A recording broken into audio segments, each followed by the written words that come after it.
Al-Quran sepatutnya kita daulatkan di tahap yang tinggi. Saya Dr. Daniel pernah remaja, pernah muda ya. Pernah muda saya. Nak cerita sikit. Bila bila pergi ke Mesir, saya memang berminat dengan muzik.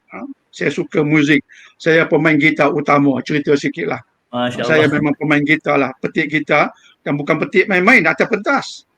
Ada kugiran saya lah atas pentas. Di Mesir pun ada pentas dijemput kami. Saya pemain gitar utama. Gitar utama. Oh, Nyanyi lagu apa macam-macam lah lagu Demis Rozios, The oh, Beatles ketika itu kan Beatles semua kan. Memang saya itulah saya. Minat muzik juga klasikal, Beethoven, Tchaikovsky, minat kan. Jadi orang muda. Jadi pengaruh artis pada ketika yang sama saya minat soka. Di Mesir saya kapten bola sepak. Masya Soka Allah. Malaysia di sana kan. Juara lah beberapa kali kan. Jadi nak cerita orang muda begitulah. Bukan sekadar main bola, kapten bola sepak. Center forward pula ketika itu. Bukan sekadar suka muzik. Tu atas pentas main muzik, petik gitar. Nak cerita orang muda nama Daniel. Nama Daniel. Jadi, itu Hijazi tanya influencer kan. Kita Betul. banyak dipengaruhi oleh orang sokan, oleh artis-artis, huha. Tetapi akhirnya saya bertanya. Masa itu umur 20-an. I ask myself a very important question. Where am I going from here? Where am I going from here? Duk huha petik kita nampak macam seronok tapi hati kita tahu vacuum, hollow. Kita seronok huha dengan kawan main kita tapi kita tanya hati kita duk sorang-sorang di rumah, kita tahu there's hollowness in our heart. Ada hollow, ada vacuum. Sampai masa itu 20-an saya bertanya, where am I going really? Aku nak pergi mana? Masa itulah saya cari petunjuk doa pada Allah di Mesir masa itu muda dan akhirnya saya macam dah diberi petunjuk lah, kembalilah pada Quran. That changed me dalam bentuk yang mungkinlah mimpi lah lebih kurang begitu. Daniel, kembalilah pada Quran. Itulah kompas. That's your compass. Come back to the Quran. That's your compass. Masa itu saya mula tinggal gitar saya dan saya mula fokus pada Quran, baca. Di Mesir sempat belajar bahasa Arab sikit sebanyak dan dia influence besar pada saya. Dia influence macam mana? Sebab saya orang sains, saya pergi Mesir belajar perubatan medical science. Otaknya otak sains. Orang yang belajar sains, otak dia otak sains, dia critical. Critical mindedness is there in a person who study science. Sebab sains ajar kita to be critical, untuk critical. Tak mudah terima. Not easy to influence a scientist. Saya itu menjurus ke situ. Jadi, critical. Tapi, bila saya baca Quran, dia ada unsur-unsur saintifik. Quran suka kita berfikir. Afala taqilun. Tak maukah mereka berfikir? Al-Quran sebut pula dalam surah Al-Baqarah ayat 170.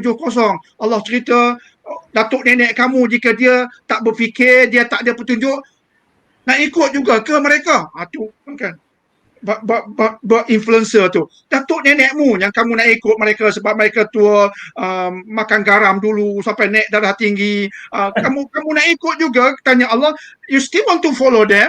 Jika mereka not on the path of the truth, you still want to follow them. Artinya bahasa Quran saya suka sebab menampakkan jangan mudah terpedaya, jangan mudah jadi pak turut. Think. Jadi itu bahasa Quran. Al-Baqarah surah nombor 2 ayat 170 yang melatih kita untuk ada pemikiran saintifik, kritikal. Dan saya baca, tapi saya baca ketika itu, saya baca untuk faham. Yang saya sebut tadabbur tadi. Saya tak menjadi anak muda lain. Baca, ambil berkat, tapi tak pernah faham. I don't want to be them. I want to be different. Different in what sense? We still believe in the Quran as the words of God. We still want to read the Quran, but this time we read with comprehension. We read with understanding. I want to be different in that sense masa itu. Maka saya baca, saya mula nak faham. Dan saya mula faham tadi, oh Quran very scientific, tak mau kita jadi pak turut. Dan akhirnya saya nampak Al-Quran tu dia ada tema-tema. Ya mungkin cerita orang terdahulu, cerita contohnya Ashabul Kahfi, cerita negeri Sabah, cerita Pemaisuri Balqis, dan cerita Rasul-Rasul alaihi wassalatu wassalam.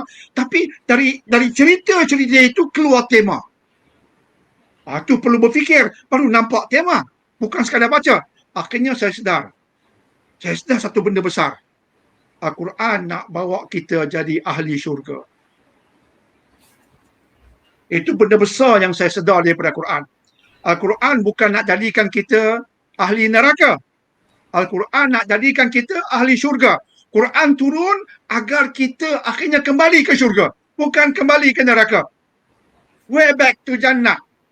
Saya sedar. Sebab itu Quran datang supaya kita terselamat, tidak masuk neraka. Tapi diperingatkan juga tentang bahaya neraka. Tapi tujuan Quran diturunkan bukan nak bawa kita ke neraka, tapi nak bawa kita ke syurga. Tema besar tu. Tema besar. Maka sebab itu, penekanan Al-Quran ialah supaya kita jadi orang bertakwa. Kita dengar kalimat takwa, tentang orang bertakwa, inna akramakum indallahi atqakum, orang paling mulia orang bertakwa. Allah cerita bab syurga. Allah hujung ayat tentang syurga, Allah kata wa'iddat lil muttaqin, aku sediakan syurga untuk mereka yang bertakwa. Takwa diulang-ulangi.